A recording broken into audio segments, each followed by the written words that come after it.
지금 내가 여기 나와가지고 이게 하는 것이 지금 기후재난이 지금 우리가 만드는 건 아닌데 우리가 피해를 본다 이겁니다.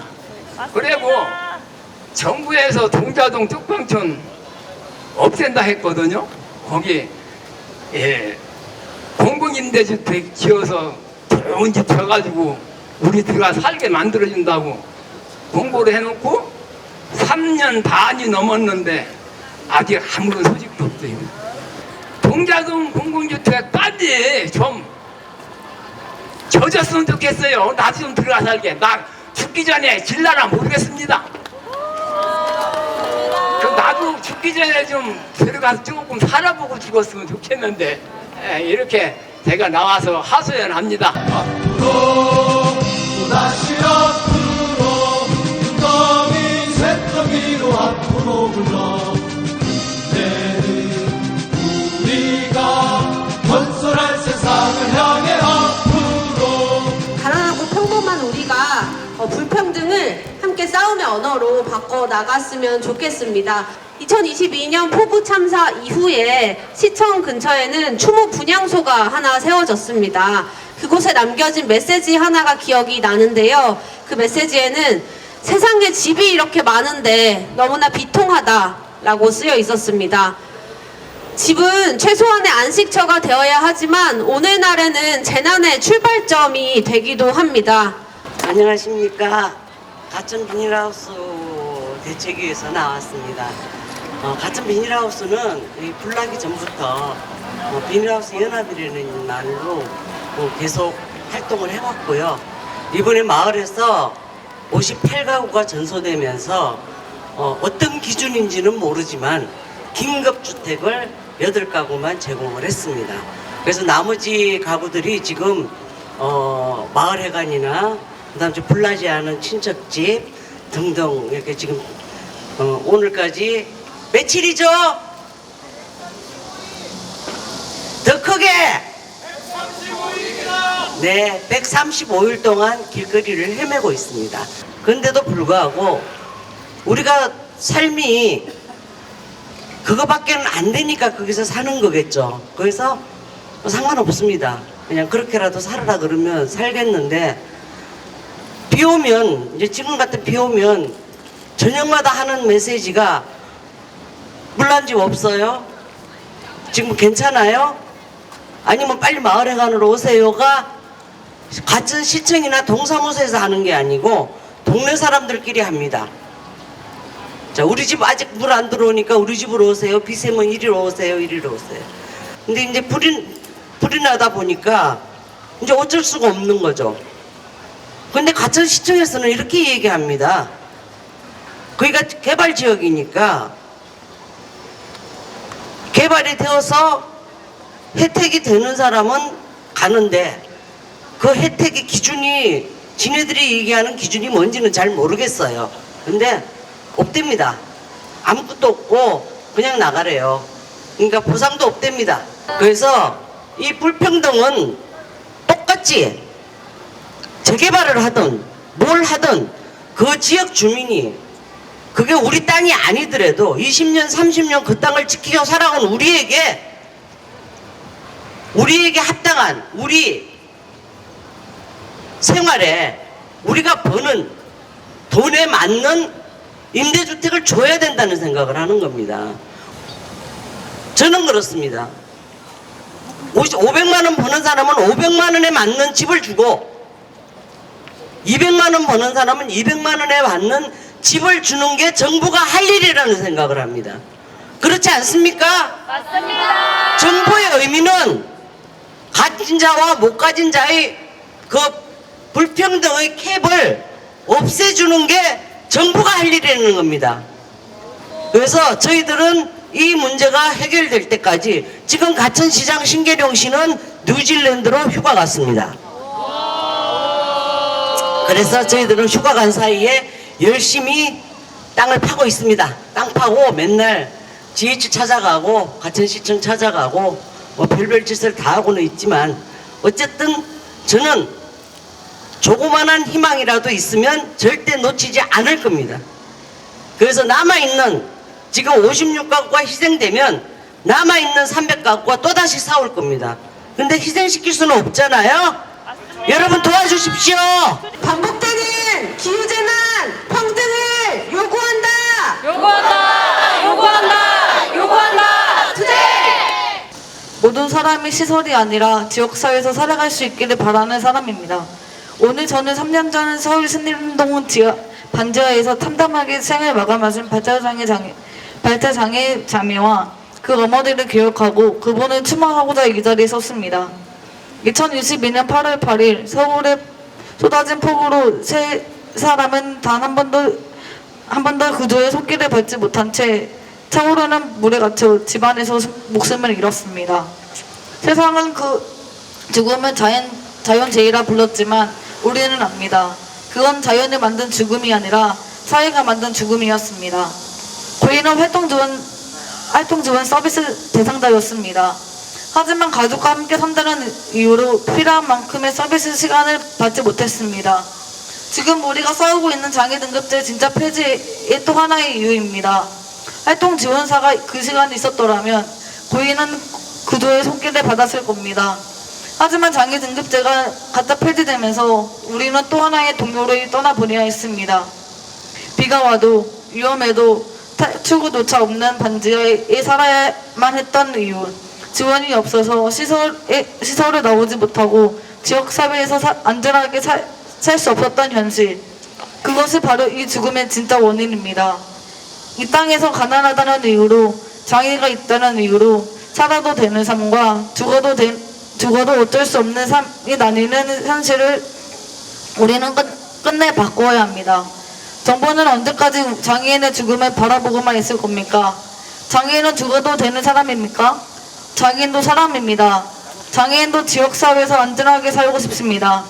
세금의 억울한 죽음을 기억하며 이 죽음이 다시 반복되지 않도록 우리는 멈추지 않고 싸울 겁니다. 안전한 집에서 누구와도 차별 없이 함께 살아갈 수 있는 세상을 위해 당신들을 기억하고 행동하겠습니다. 삶과 고인의 명복을 빕니다.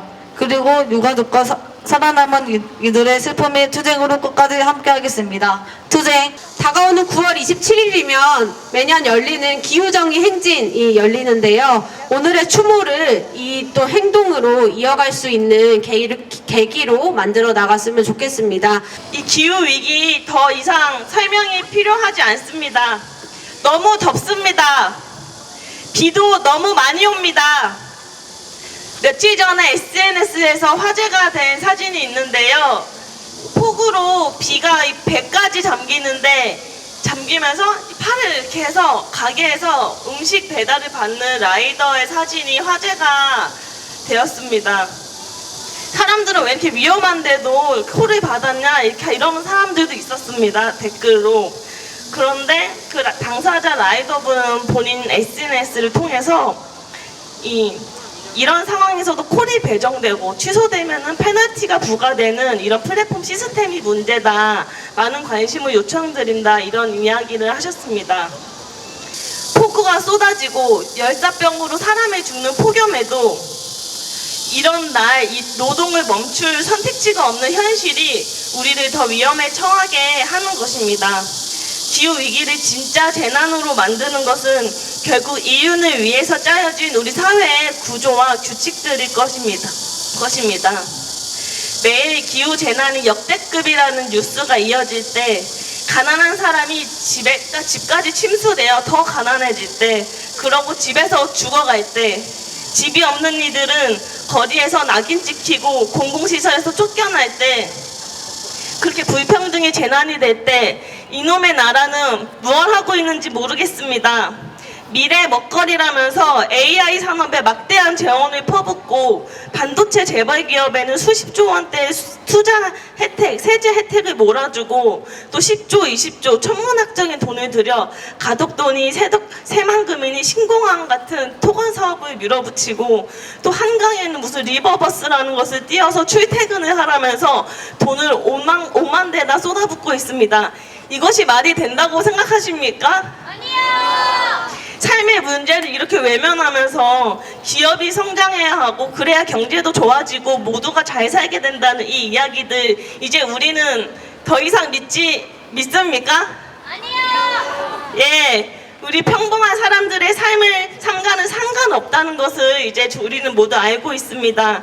기후위기로 싸워야 할 것이 한두 가지가 아닙니다. 기후위기를 가속화하는 산업도 전환해야 하고 기후위기 시대에 살아가는 우리의 기본권도 촘촘하게 지켜야 하고 교통, 자원순환, 주거, 도시계획부터 모든 것들을 공공적으로 바꿔놔야 합니다. 근데 기후위기는 70억 명의 조별과제라는 말이 우스갯소리처럼 있습니다. 막막하기도 하지만 사실 이 자리에서 저는 마냥 절망스럽지는 않습니다.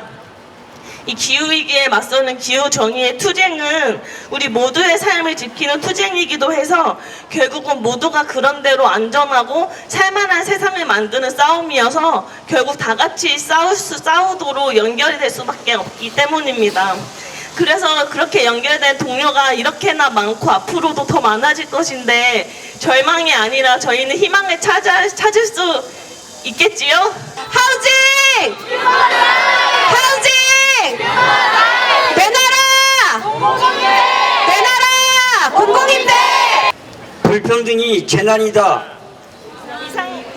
이상 기후는 매번 최대, 최장, 최악이 이어진다. 지구 곳곳에서 폭염, 폭우, 산불 소식이 끊이지 않는다. 기후 재난의 그림자는 모든 곳에 드리워져 있지만 피해는 낮은 곳에서부터 차오른다. 가난한 사람, 장애를 가진 사람, 이상 기후에도 일을 할 수밖에 없는 사람들이 먼저 희생된다. 3년 전 반지하 폭우 참사와 마찬가지로 여전히 불평등이 재난이다.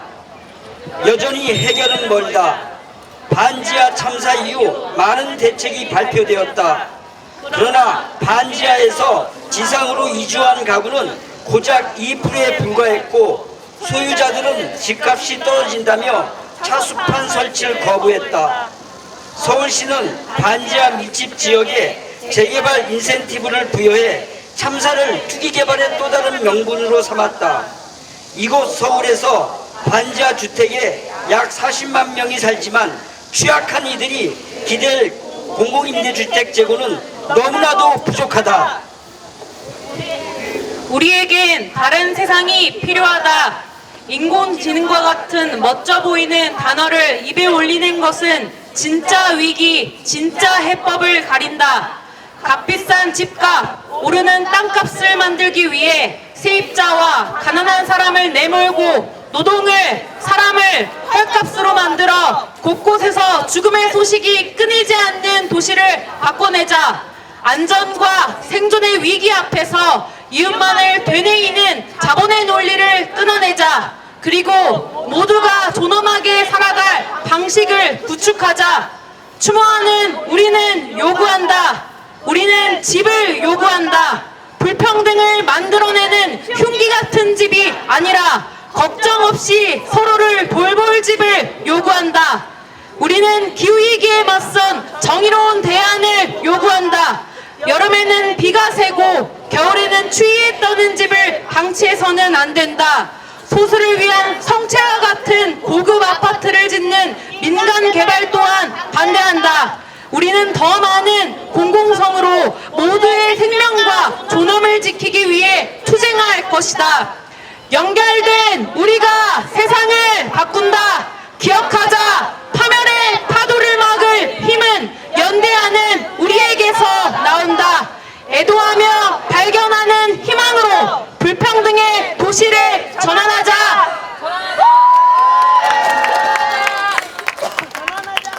네, 오늘 함께한 여러 동지분들 너무너무 감사드립니다.